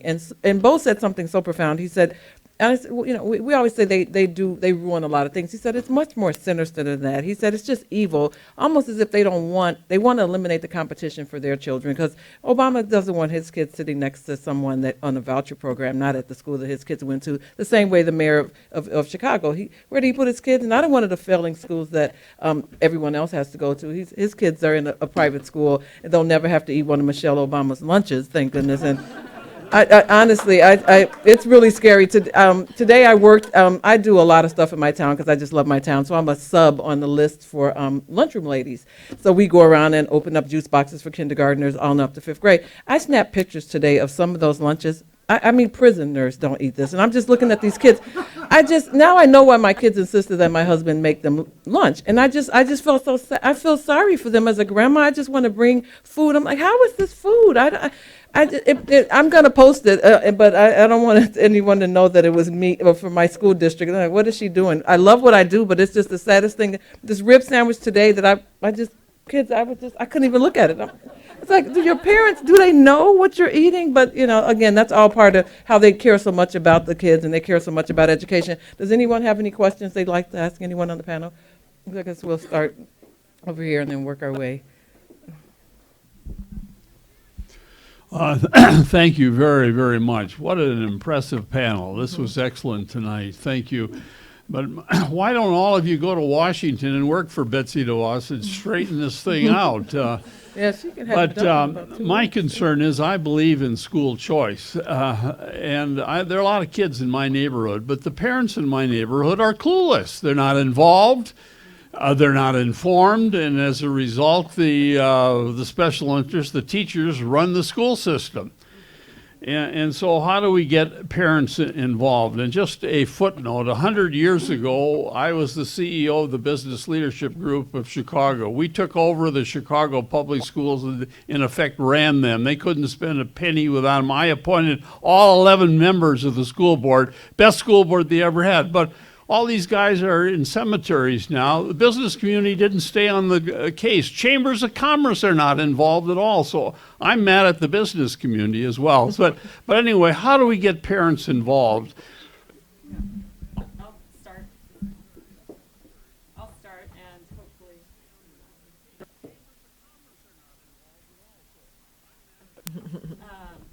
So I think the number one best way to get parents involved is to give them choice, right? Yeah, it's She's working on it. Oh, it's broken. There it goes. So the number one best way to get parents involved is to give them choice. Vicki and I did a panel together recently in Washington, and I mentioned that there's an excellent study by Patrick Wolf, and he looked at this very question and said that, you know, if you look at parents within school choice context, when they're in the district school that they have been assigned to, at that moment, they are almost sort of passive recipients of whatever their assigned district school will give them.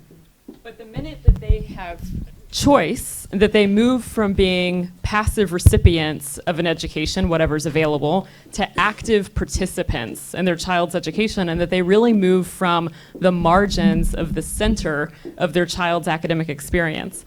And I think the best example is what we saw in Arizona of this organic parent-led information sharing. And so Arizona, Leslie mentioned, started their ESA program in 2011.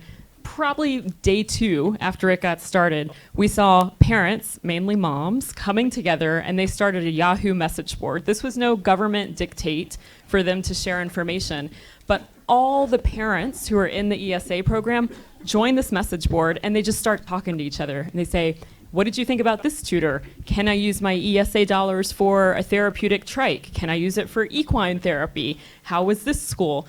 And the amount of information that they share, and information that's actually useful for their purposes, is just extraordinary. And so I think it's both a sort of choice acting as a catalyst to create that supply of information, and then choice also really sort of moving parents into that really sort of center position of their child's academic experience. Okay. Oh, you have a question?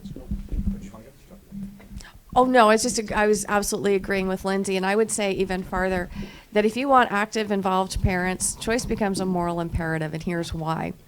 Because if you have no hope, why get involved? Why get engaged? If you have no hope, you know, basically, this may be going too far, but I don't think it does. You know, Germany had one Berlin Wall. The state of California has over 1,000 Berlin Walls. It rations public education based on where children can afford to live. And if you can't afford to get a moving van, exercise choice via moving van. What's the point? You're gonna die an early death. You're gonna have a heart attack, going down and fighting so much. And why look at other options? That'd be great. I'd love to go to Beverly Hills. I can't afford to live in Beverly Hills. So once you open choice and we start removing these artificial barriers, that's when parents, I've got to tell you, people think this, a lot of people ask in a related question, and they try and hide the elitism, but it's there. Well, you know, people like us who come to these lovely dinners and talk about ideas,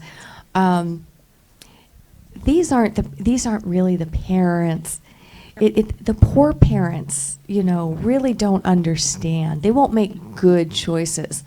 Let me tell you, based on the research I and a former colleague of mine, Lance Azumi, did in California, you want to know who knows not just the best schools, but the best teachers, the best way to get there, the best programs, the best this, are moms and dads who are low income, because they know a good education is life or death for a better opportunity.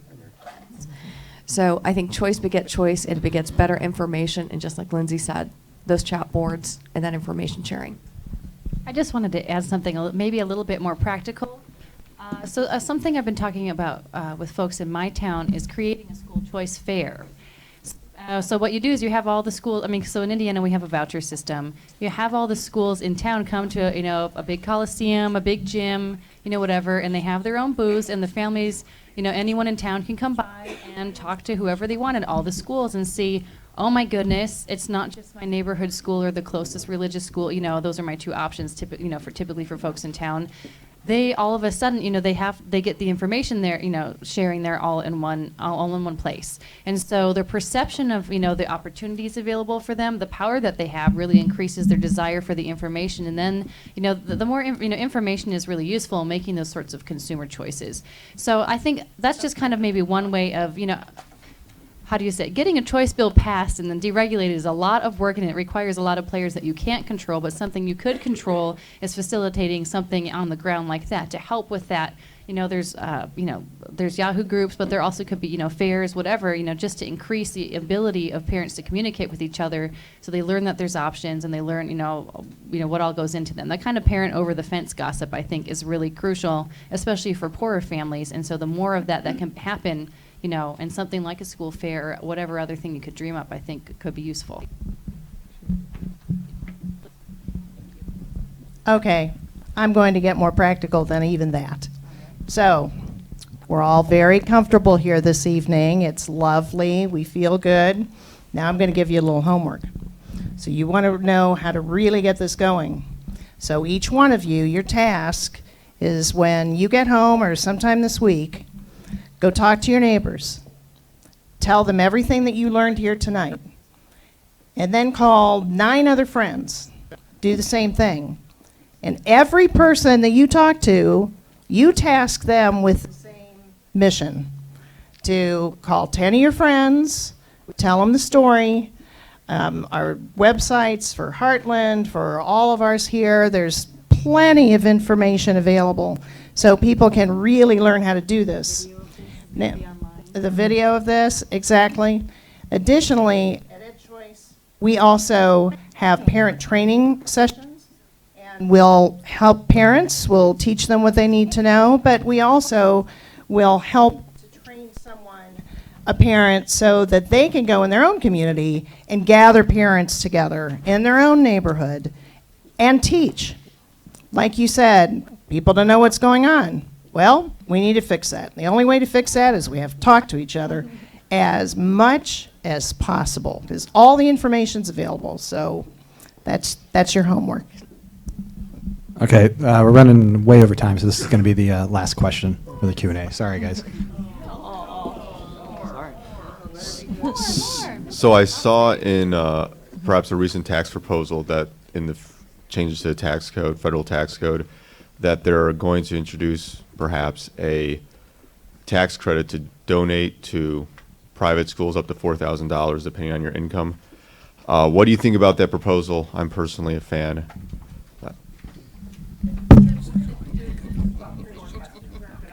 Oh, okay, never mind. Okay. 2 more. I'll take a couple, okay.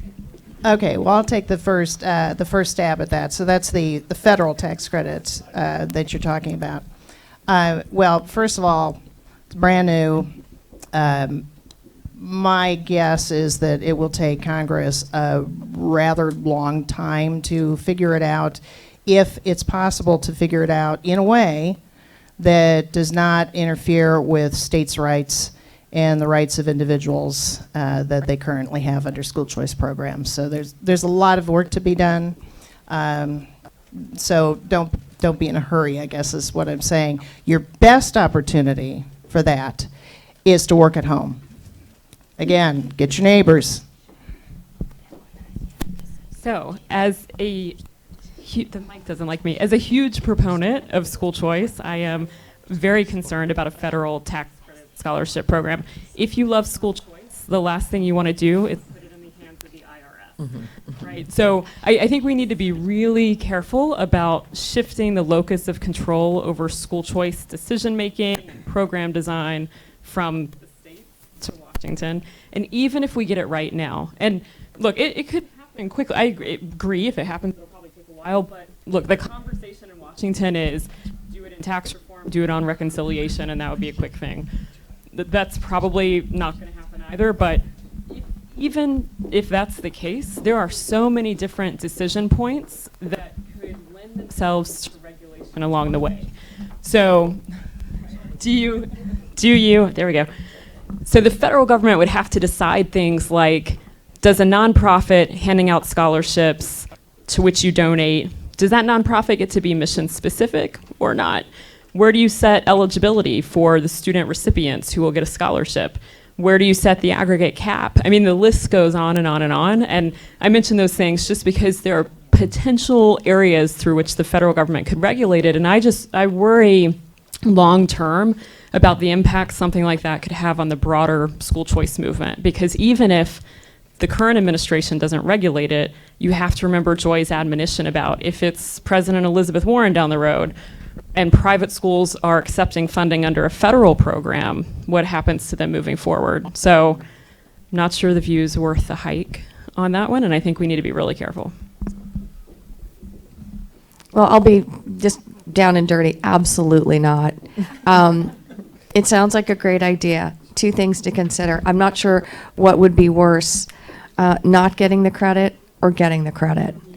Because I have to tell you that for over 50 years, 50 years ago, there actually was bipartisan support to take Title I, which is the largest elementary and secondary program for disadvantaged children. It's the biggest chunk of K-12 money from the feds out there. And bipartisan support, there were actually some Democrats, like Senator Kennedy and Daniel Patrick Moynihan, who were the beneficiaries of Catholic education and said, hey, Catholic schools should get this too. The Catholic League was all on board with it. Didn't happen, of course, because the teachers' unions were more powerful. But I look at what's happening today to faith-based schools with Common Core. You open up the feds, you better be prepared for when it's not President Trump and it's not Secretary of Education DeVos. Okay, we had another question. And I get it, right? You're in Illinois. It's really hard to get school choice. I know, it's frustrating. I have a statement to make about Chicago public schools. They seem to have a shortfall of about $350 million. Now, if you simply eliminated the Department of Education, suddenly the money would be available. And don't forget, it's an atheist education, not faith-based. A couple of brief comments.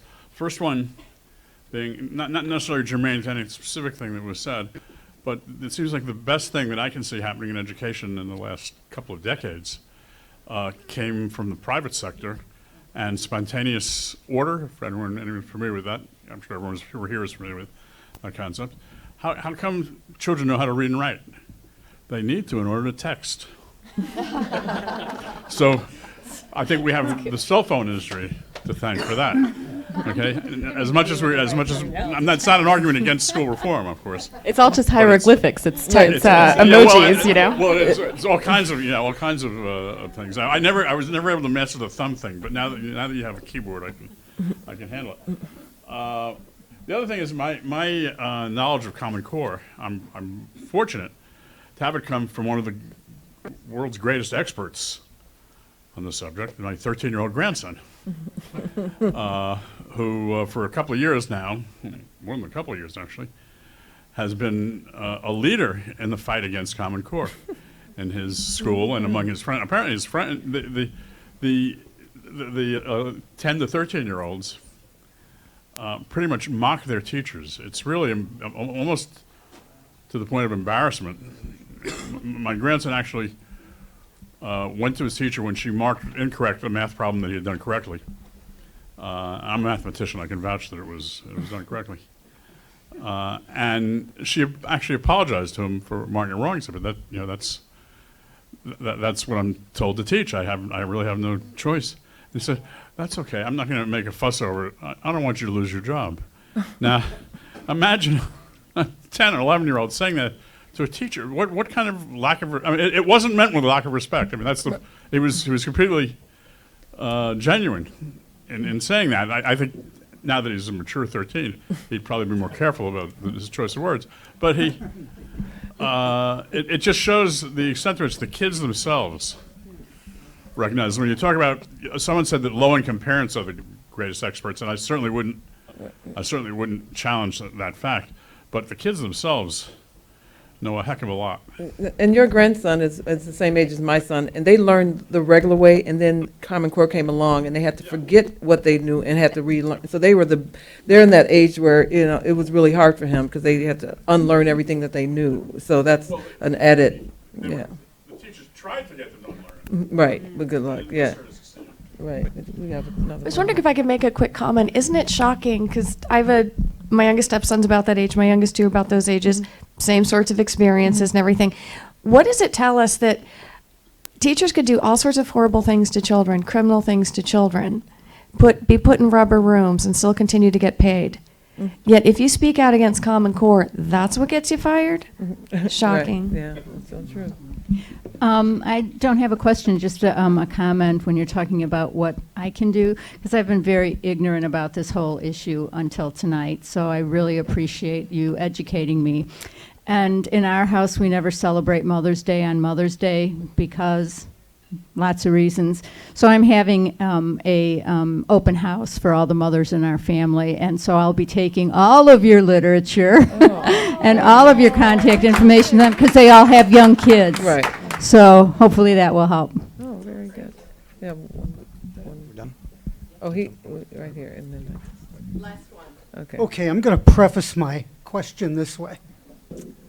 Way back when in my college days, I'm daydreaming in my economics class, and my professor says, I have a solution to poverty. So I wake up. I'm going to listen. He's got my attention.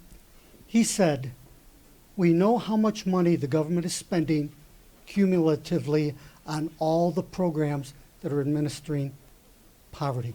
And we know how many poor people there are according to government statistics. So let's just do the simple math, simple division, and we could give each person back in 1971 $27,000 a year, end of poverty. Now, he said, but that's never going to happen, you see, because the poor people are a voting bloc. They are needed by the government bureaucracy, and the people who work administering these programs aren't going to go easily. It's their job. And then he said these magic words. He said if there were no poor people, the government would invent them.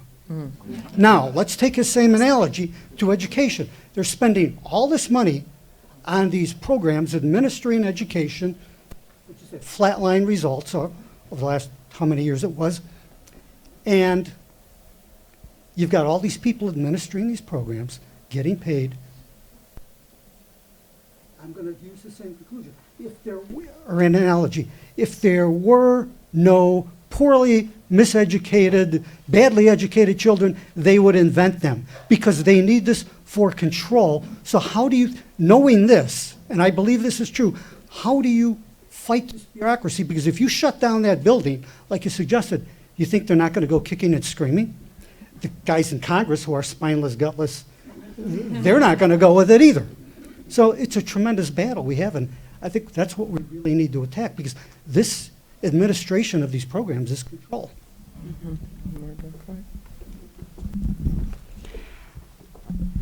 Yes.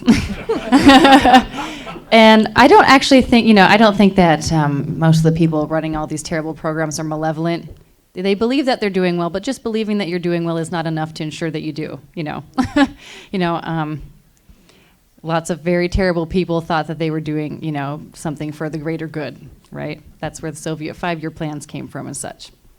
I think, for me, I do see, the frustration at the bureaucracy and at Congress never doing anything, and I think we just need to accept that it's probably never going to change, and so direct our energies really towards the kind of grassroots, grounds-up sort of counter-movement. I'm doing some research and some long-term writing on, if you've heard of Václav Benda, who is like a fellow in the Czech Republic with Václav Havel, their later president. They were there under communist rule, and then it switched over. He did this samizdat paper that was called the Parallel Polis. And later it was published, so it's available. You can get it online for free.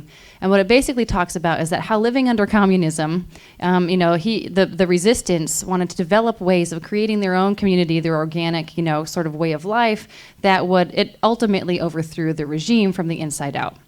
And so I don't think we live under communism, but but we do live under a sclerotic, bureaucratic state that is subverting our rights as American citizens. It is bad, and we can't get things changed. So I really think that the answer is to focus. Actually, we do need people at the federal level, like Lindsay at Heritage, just like beating back the bushes as much as possible. But while those kind of sentinels are out there, we need to be building from the inside out People need to, volunteer on the, the local board of a school. Send your grandkids to a good school. Help, or help them with their family homeschool, or whatever. Start, from with your family and move out. Help a poor family near you. Oh, they want to go to private school. Their mom works. She can't drive. I can do it one day a week. Let me see if I can. Those sorts of things. The more of that, and as much as you can do in all those sorts of ways to kind of basically create, the network where there are more people being educated in good ways. That's one of the. So I'm a Hillsdale College alum. They're working throughout the country, starting good charter schools. So they're using that mechanism in order to educate kind of a counter generation. And it's not indoctrination. It's just simply, giving people the tools to think. They can make their own conclusions. That would alone be miles better than what we've got right now. So I think, how do you say it? We have a lot of work to do, and we will be very lucky if the work that we do now is able to stave off, the collapse of our country. But I think the fight is worth it. What else are we on earth for? Might as well give it a good fight while we're here. And I really think that the answer is not really in focusing, because it's too big. You can't fight the Department of Ed. You can't fight the teachers' unions. I mean, again, you do what you can, at the political level, to just kind of keep them off your back as much as possible. But at the same time, within your own community, creating, that in-person, in-voice, organic community that slowly is hopefully will grow, attract people, and transform a culture from the inside out. I couldn't agree with Joy more, and I think that's absolutely the way to go. But there's also, I think, a not as warm and friendly way, underbelly to that too. In addition to what Joy is saying, the flip side to that is, I never thought of myself as a big, tough cookie, mean person, but I got to tell you, the more you see government encroaching on your life, and then your spouse's life, and then your children's life, and you see the effects, I'm madder than a wet hen. Even in seemingly nirvana state of Arizona, I have to tell you, we are being lied to our faces about Common Core. A superintendent who I considered a friend for many, many years lied to my face. One thing you have to do is you have to be prepared to fight back, which also means becoming precinct committeemen, volunteering your LDs, and not just get involved in campaigns. You have to tell these politicians to their faces, and you have to mean it. You got to have the grassroots support, and it doesn't take necessarily a lot of money, it takes support. If you do not vote for getting rid of Common Core, repeal means repeal. There are 5 legislators we targeted, grassroots. It's called mommy lobby. It's moms and dads. You take them out and tell that to everyone. We'll support you with this amount of money. You lie to us. We're going to spend that much more and take you out.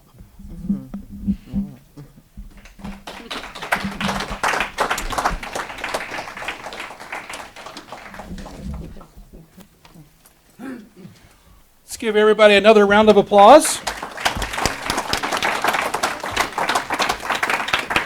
I think we'll have to have you back for an all-day session. A couple things here in the back. Vicky's book and Joy's book are both on sale in the back for $20 each. I'm sure you can get them to autograph them too. So as the ladies, if y'all want to go ahead and make your way around. I know at Ed Choice you can download a PDF of the ABCs of School Choice, but you can probably talk to Leslie too and actually get a copy as well. She can mail you a copy. So please do that, and thank you for coming, and thank you, Stephanie, for moderating. Got a few things here also to let you guys know. On the back table, there is a flyer with all of the upcoming events. The next event is June 7th. It's on healthcare with Charlie Katibi, talking about that. The next, we have a parental rights meeting here on June 21st as well. Heidi Holen will be coming over from Wheaton to talk about parental rights. So tags off of what you guys were talking tonight about education choice being a parental right. Also, over here on the left, there's a flyer. We've started a women's book club. Yes, it's only for women. And June 10th is the next date for that. So please pick up a flyer. And the book, it's a abridged version of A Road to Serfdom. That's the book that's going to be discussed. I know there's a few more copies over there, so feel free to do that. Also, you got passed around our latest publication for education choice. It's folded up, but when you unfold it, you actually have a poster. So you can Grab copies. Besides what you've got, take them to all of your school board members. I'll pass it around here for you guys. Feel free to pick some up and take them home. But give them to your school board members. See if the school will put them up. Give them to your private school and give them to your friends and neighbors as well, so they can see and understand the basics of education choice and what it can do. And we're actually going to do a series of these, and we'll get into more in depth and stuff in the next ones, but this is the first of that series. So feel free to take some. Also was passed out was my business card, and actually it's a multi-purpose. It has Stop the Test, has some information about Common Core, all of that. If you have any questions after tonight, feel free to contact me. Don't hesitate, contact me, and I'm sure we can put you in touch with each of these ladies too as well. I'm sure most of them will stick around. If you have more questions, feel free to do that, and feel free to take our other literature and things there as well. On your table, I know when you came in you had a survey. Please fill those out. It helps us to know what kind of events you want, what kind of things we did well, what kind of things you'd like to see changed, all of that, please. That feedback is really, really good, and we know we want another event like this as well anyway. So I want to thank all of you for coming, and let's give the ladies one more round of applause here, and please buy their books.